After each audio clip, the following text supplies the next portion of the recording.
All right, folks, how you doing? So, welcome to Syrian, Antioch, and Lincoln, part two.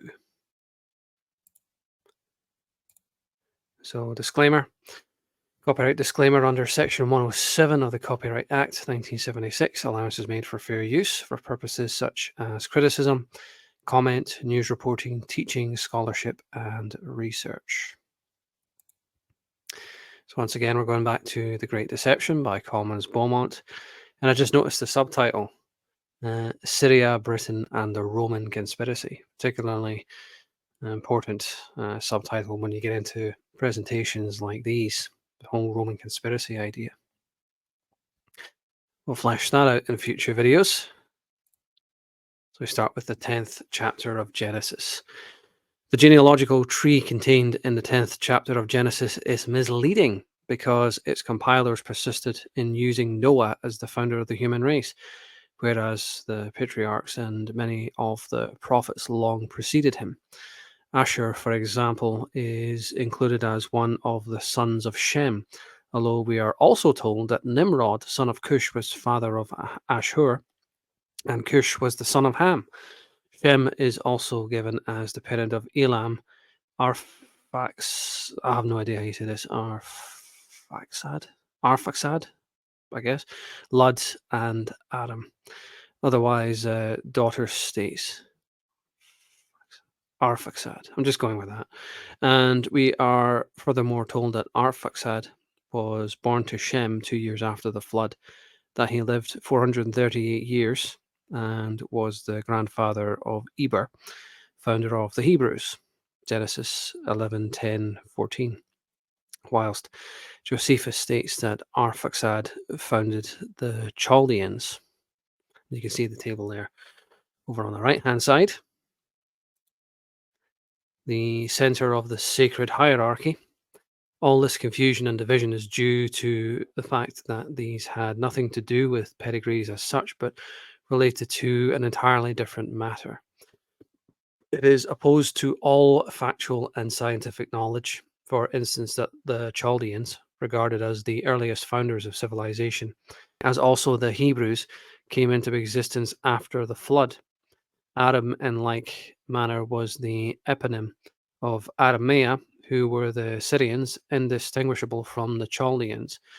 It is, in fact, very questionable that the name Shem was related to any tribal descent, but that properly it was related to Samos of Thrace, the Semothes of the poet Milton, which Samos, otherwise Ur of the Chaldees, became at a certain period the religious and ruling center of the Druids, over which presided Ham, otherwise the living arch-druid deity Ammon or Hermes, the center of the sacred hierarchy.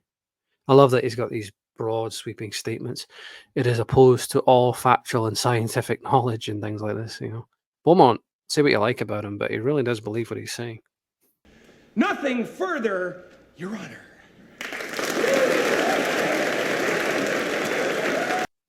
In fact, he seems to have that kind of arrogance that you're stupid if you don't believe him. I am so great. I am so great. Everybody loves me. I am so great. Honey, everybody loves me. Could you please be quiet? Quiet, quiet, quiet. Get out! But there you go. The time of Noah's flood, it did not represent Semites in the modern rendering of the word at all. It meant followers of Samos or Ur. If we apply the foregoing to Babylon, it may also be contended that this ancient city existed, like Jerusalem and Damascus, and was not destroyed at the time of Noah's flood. The ostensible reason being that when transferred to their true site, so here we go, all three cities lay along the eastern shores of Britain, and the Great Catastrophe wreaked its major damage in the lands of the West, traceable to this day. Or wreaked? Is it wreaked or wrecked? I'm not sure. Anyway, traceable to this day, whilst those in the East escaped the worst. We know that Jerusalem suffered severely but was not destroyed.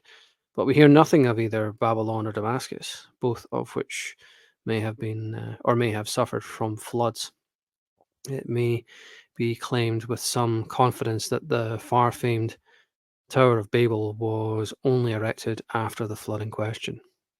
That's a very loaded statement right at the very beginning there. It did not represent Semites in the modern rendering of the word at all. That's very loaded, that statement. Has words, no men. But, when you're making statements like that, you really have to back it up with footnotes and evidence and things like that. It's an incredibly loaded statement. But, Beaumont, with him, it's either believe him or don't believe him. Take it or leave it.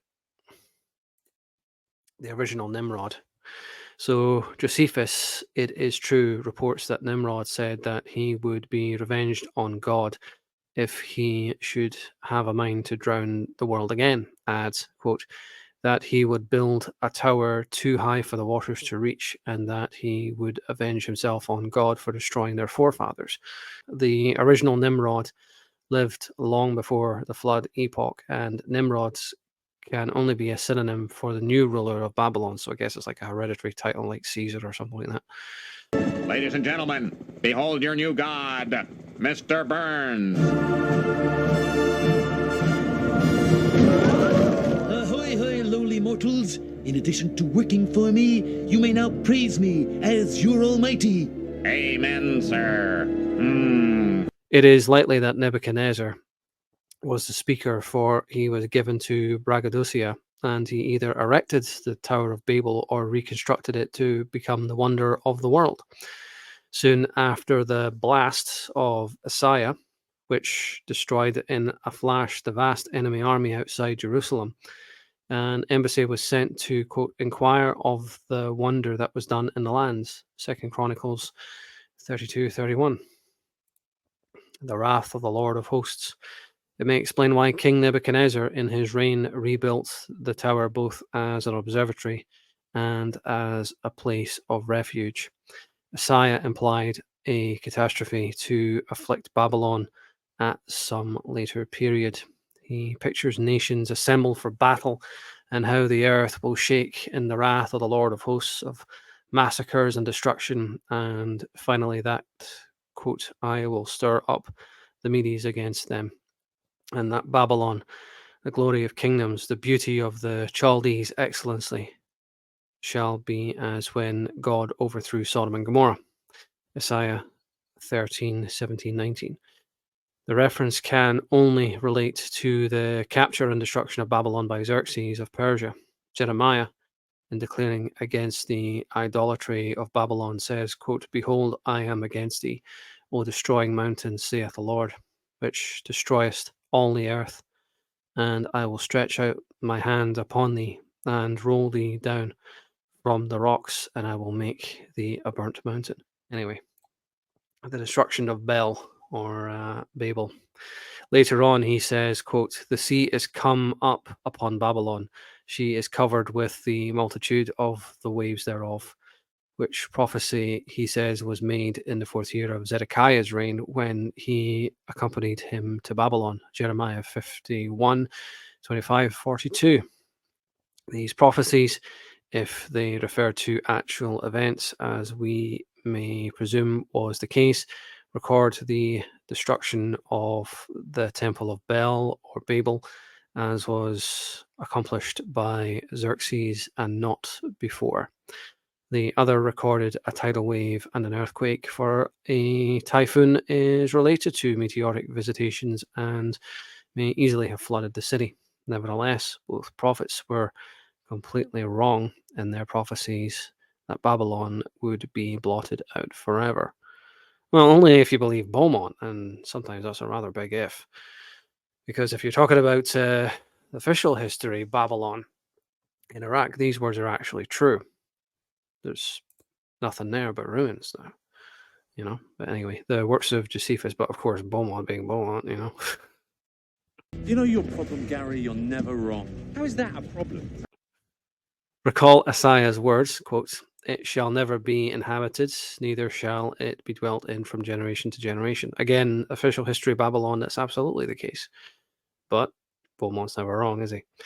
And Jeremiah 51:62, quote, "None shall remain in it, neither man nor beast, but that it shall be desolate forever." Why were they so completely wrong? Because St. Peter addressed his first epistle to the Romans from Babylon in York. To say more on this aspect at the moment would be premature, but the reader may be begged to bear two facts in mind in relation to the earlier times. Our sources of information are derived mainly from Greek or Roman writers, the works of Josephus, who wrote in Greek, and the scriptures written in Hebrew. The works of Josephus, most essential to the historian, are acceptable only subject to certain revisions, for much of his work in certain ways was doubtless tampered with by the Romans at a later date. Again, this is why L.A. Waddell is such an important researcher and scholar all the way back in the 1800s, I think it was. He was from Scotland, Lawrence Augustine Waddell. He was an officer in the British Army who went to the Orient to India and places like that. He discovered the birthplace of the Buddha. He studied Sanskrit. I talk about this in the Mars, Atlantis, and the Hollow Earth presentations. Only 2 days ago, in fact, I think I was talking about this. But this is why Colonel Waddell's research and his books are so vital, because they were not tampered with. These are the pure sources that were beyond the reach of Rome, you know. But yeah, we'll get into Elie Waddell in the future, most definitely. A New Jerusalem. And this again is where Beaumont potentially goes off the rails. I'll leave it up to you to decide. That's not completely question to me, man. Greek writers employed Greek names for men and geographical sites, as did likewise Josephus. And these names frequently fail to accord with the Hebrew, so require most careful investigation. By the way, according to Ralph Ellis, I believe he came up with the theory that Josephus was actually St. Paul.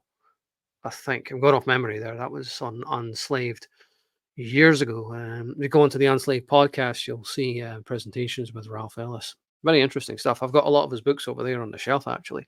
We'll get into him in the future. But yeah, St. Paul and Josephus being the same person. Interesting thought, isn't it? Do I personally subscribe to that theory? No, I don't. But, it's still an interesting theory. Another most important factor to recall is that when Constantine the Great, as a political and religious act of major importance, established Christianity in the Roman world of the Mediterranean, every effort was used to change the venue of past history which related to the Jews and the beginnings of Christianity, and to transfer it to an atmosphere free from prejudice, and thus to enable him to construct a New Jerusalem within the near vista of the Roman Empire and himself. Get into this more in the future when we go into Edinburgh and Jerusalem and all that. The problem of how far Christianity was to be linked with the past history of Judaism was a question of deep concern. Origen, one of the early fathers, regarded the deity of the Old Testament as unworthy of worship, with its very intolerant Yahweh or Jehovah. Now, is Yahweh and Jehovah the same deity or not? That's what I've been trying to figure out for years now, and I'm not closer to an answer, so let me know what you think in the comments. Another important point to stress is the distinction between Syria and Assyria. Herodotus, like others, was confused between the two. In one passage, he mentioned the river Halys, which he describes as separating Syria from Paphlagonia, I think is how you say that. But he should have said Assyria. Also, he, like others, terms the Cappadocians Syrians, whereas they were a branch of the Assyrians. Actually, Syria and Assyria were separated by the river Euphrates, or Perath in Hebrew, now the North Sea, as shown later in this work. Syria included originally Aram, a part of Chaldea, and stretched at one time from northeast Scotland to the south of England, bordered westward by Cirencester, and included Dorset. The division of the empire. It was often generalized by the Greeks as Phoenicia. Syria, therefore, occupied a great deal of Britain, well, in the same way that England occupies a great deal of Britain. where also was Babylon, whereas the Assyrian power stretched along the north of Europe to beyond the later Saxon territories. That Babylon lay in Syria is clearly indicated by the division of the empire of Alexander after his death in that city, which he intended to make his capital. That would explain actually why the remains of Alexander the Great have never been found, if Beaumont's right. Nobody's ever thought to look in York. I mean, why would they? But, it's one of these enduring mysteries, isn't it? The tomb of Alexander the Great, they can't find it. Well, maybe they're looking in the wrong place. You never know. I mean, I never said that Beaumont's wrong. All I'm saying is it's a bit of a stretch. And he does make these absolute statements, I'm right. And anyone who questions me is daft, basically. Only a Sith deals in absolutes. That kind of arrogance is off-putting, I think a lot of people are turned off by that kind of absolute black and white thinking. There's no room for anything else. It's everything happened in Europe and that's it. Damn it. Damn it! That's not really how you get through to people. Anyway, Seleucus Nicator, Alexander's principal general, especially distinguished in his Indian campaign in the partition of the Macedonian Empire, acquired Babylonia and Syria. Antigonus, another chief, obtained Phrygia, Lycia, and Pamphylia, classified as in Asia Minor. Eumenes, a third general, obtained Cappadocia, Paphlagonia, and Pontus, also in Asia Minor. And Lysimachus, the senior, became king of Thrace and later of Macedonia also. So Odin's Asar men. Now this again is where Beaumont potentially really goes off the tracks, I mean, this is a hell of a stretch, but that's nothing new about Beaumont. I mean, this is a little bit of a logic stretch, let's face it. So Antigonus, calling himself king of Asia, ultimately brought against himself Seleucus, Lysimachus, Ptolemy, and Cassander, and was defeated and killed at the decisive Battle of Ipsus in Phrygia. He ruled over the territories that in earlier times had embraced Assyria, and the reason he brought the other Macedonian kings against him was that he made war on Eumenes, and after taking him prisoner, put him to death, his object being to acquire all the former Assyrian lands. But, and this must be understood, the name Asia, relegated to Asia Minor by historians, had nothing to do with the Orient. Well, I did warn you. It was a part of the then Northern Europe occupied by Odin and his Asar men, a word signifying God, As, having the same meaning as Goth or Guts, i.e. God's men. Well, I'll say one thing about Beaumont, he doesn't shy away from loaded statements, that is for sure. So, Tetropolis, much difficulty confronts the student of this period, as no authentic history of the period of Alexander the Great was compiled for over 300 years after his times. I'd love to know where he gets that idea from, but anyway. Where do you get this shit? Stuff would do nicely, AJ. It is an extraordinary omission in view of his great fame and world conquest, and there are indications that his movements were shrouded for a reason. Again, Beaumont's awfully quick to jump to it's a conspiracy, If something doesn't sit right with him, instantly it's a conspiracy. Whereas in real life, more likely it was a fuck up rather than a conspiracy. But this is how Beaumont, that's how he thinks. Anyway, Seleucus, be it noted, took no concern of Babylon and built instead the city of Syrian Antioch, making it his capital and adorning it. Sometimes it was called Tetropolis, and it was divided into 4 quarters. The citadel stood on a high hill, and the river Orontes flowed below the city. In addition to the royal palace, it possessed other palaces, fine temples, galleries, and fountains or lakes nearby. This is a painting on the right-hand side of Lincoln, because spoilers, we're talking about Lincoln here. It does kind of match the description, I have to give him credit for that much. The attraction of Antioch, this is where it gets a little bit juicier. Writers of antiquity declared that no city could excel it in fertility of soil, in trade, riches, or commercial enterprise. And among other attractions, a few miles from the city, Seleucus laid out a noted park at a spot named Daphne, wherein he dedicated a magnificent temple to Apollo and Artemis. The attraction of Antioch was such that Babylon, already largely in ruins, became almost deserted.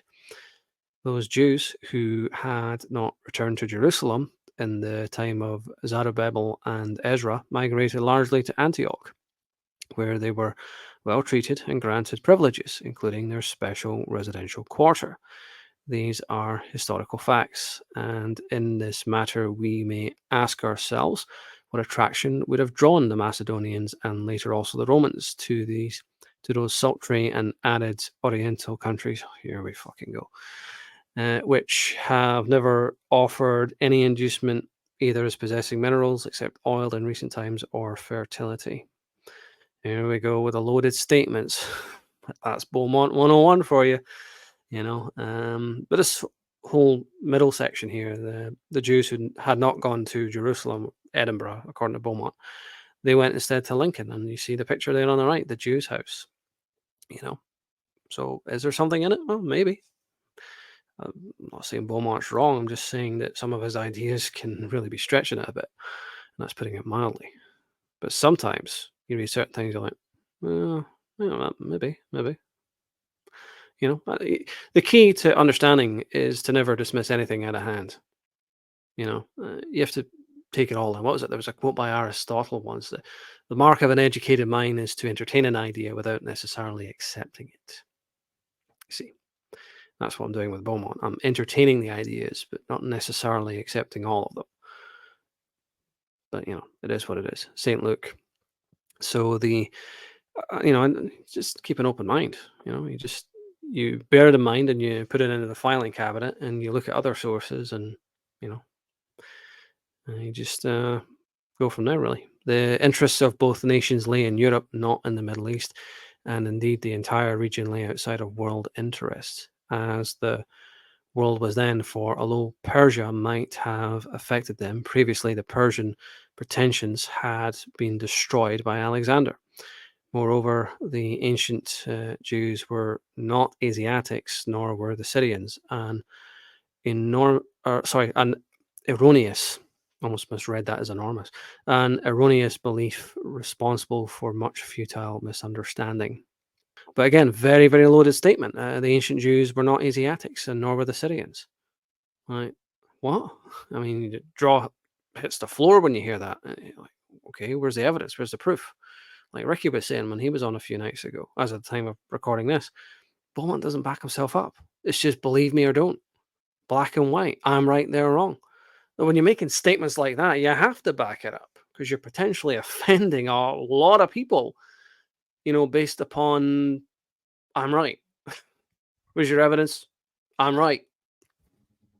Reminds me of a scene in Big Daddy.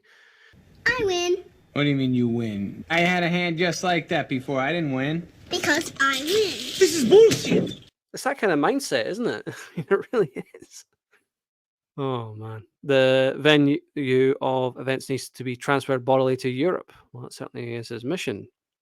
That's pretty much the mission statement, really, isn't it? Antioch was especially famed in the annals of the earliest Christianity. The name of Christian was first adopted there. St. Luke was reputed to have been born there, and St. Paul and St. Barnabas remained there for a considerable time, preaching the gospel to neighboring Gentile cities, and they baptized their converts in its river, the Orontes. A Roman colony in Antioch. St. Peter was also in Antioch, and some accounts claim that he was its bishop for 7 years. According to Metaphrates, he preached the gospel in Babylon and in Britain. It was said that he died in Rome and that Constantine built a church over his tomb. Later, the Vatican. Excuse me. But although the papal authorities maintain this claim to the present time, his death and burial have never been satisfactorily established. The Romans, on their entry into Syria, occupied Antioch. and made it their military headquarters until they later selected Caesarea in preference. Vespasian established in British annals, settled a Roman colony in Antioch prior to his war with the Jews, and accorded it the honour of a colonia. St. John Chrysostom, who was well acquainted with the Druids from personal contact, was Bishop of Antioch in the 4th century AD. Confusion so rife in regard to the sites of these early Christian centres is added to by reason of the fact that Seleucus built another Antioch in Asia on the borders of Pisidia and Phrygia, which was also made a colonia by Augustus, but was given the name of Caesarea. It may be mentioned that despite close search and survey at various times in Asia Minor, no satisfactory evidence has yet been able to be produced of the sites of either of these Antiochs, which applies indeed to other alleged early Christian sites in what is now Asiatic Turkey. Volney, the traveller, who made prolific search for the Syrian Antioch, identified it as a ruined town built at the foot of a hill, but its only evidence of antiquity was part of a wall built by the Crusades, or the Crusaders, I should say. So, a lot to unpack there. Are you insane? Leave your thoughts and comments down below, as always. Thank you for watching, and there's still 2 more parts to go, part 3 and part 4. So join me there. What the fuck?